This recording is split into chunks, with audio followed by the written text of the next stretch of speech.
We need look no further than the statements that were made by then candidate Obama during the election when he said this. This is a statement of President Obama during last year's election campaign. It got remarkably little attention in the media, but he suggested the creation of a federal police force comparable to the size of the military.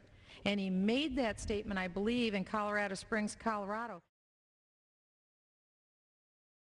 Not continue to rely only on our military in order to achieve the national security objectives that we've set.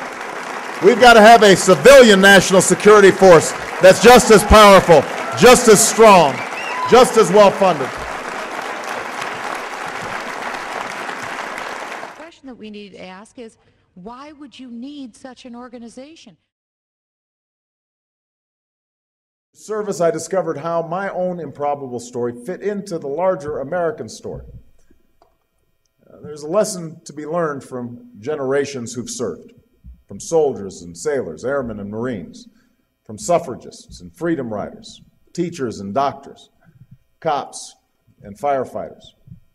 It's the lesson that in America, each of us is free to seek our own dreams, but we also must serve a common purpose, a higher purpose. When you choose to serve, whether it's your nation, your community, or simply your neighborhood, you are connected to that fundamental American ideal that we want life, liberty, and the pursuit of happiness, not just for ourselves, but for all Americans. That's why it's called the American dream. It's not called Bobby's dream or Jane's dream. It's the American dream. That is why this is a great nation.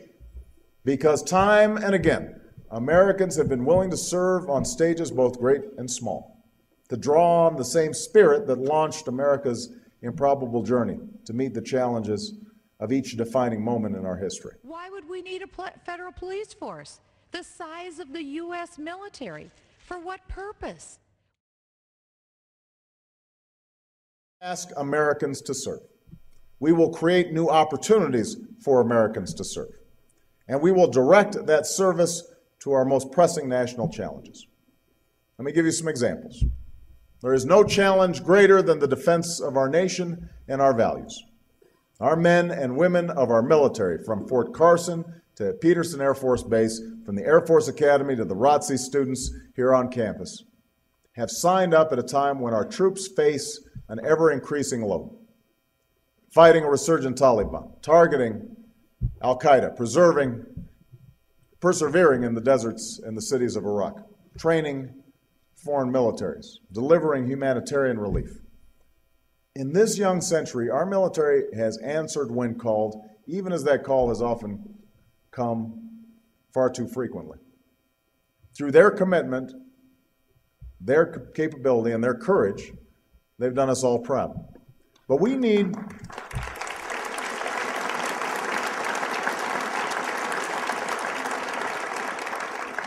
to ease the burden on our troops while meeting the challenges of the 21st century.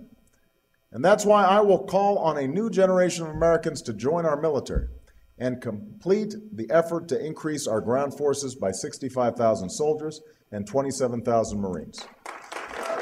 Just as we must value and encourage military service across our society, we must honor and expand other opportunities to serve. Because the future of our nation depends on the soldier at Fort Carson, but it also depends on the teacher in East LA, or the nurse in Appalachia, the after-school worker in New Orleans, the Peace Corps volunteer in Africa, the Foreign Service officer in Indonesia.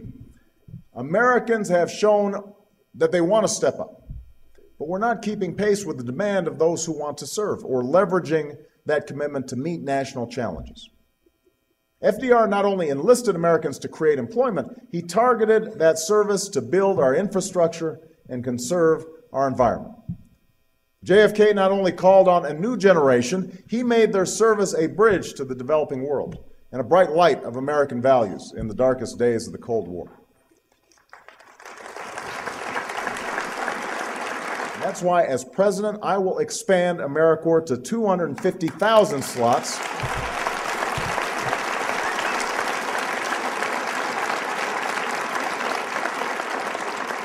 and make that increased service a vehicle to meet national goals, like providing health care and education, saving our planet, and restoring our standing in the world, so that citizens see their efforts connected to a common purpose. People of all ages, stations, and skills will be asked to serve.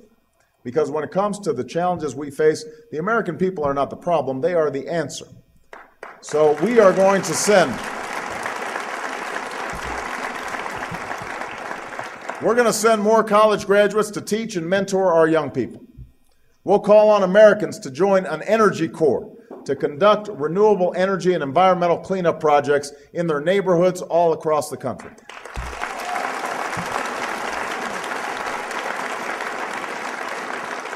We will enlist our veterans to find jobs and support for other vets and to be there for our military families. And we're going to grow our foreign service, open consulates that have been shuttered, and double the size of the Peace Corps by 2011 to renew our diplomacy. We cannot continue to use technology to connect people to service. We'll expand USA Freedom Corps to create online networks where Americans can browse opportunities to volunteer. You'll be able to search by category, time commitment, and skill sets. You'll be able to rate service opportunities, build service networks, and create your own service pages to track your hours and activities.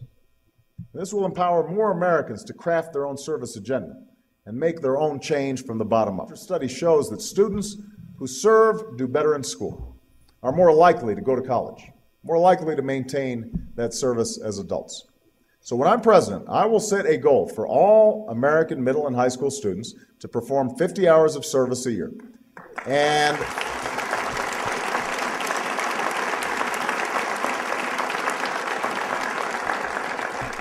for all college students to perform 100 hours of service a year.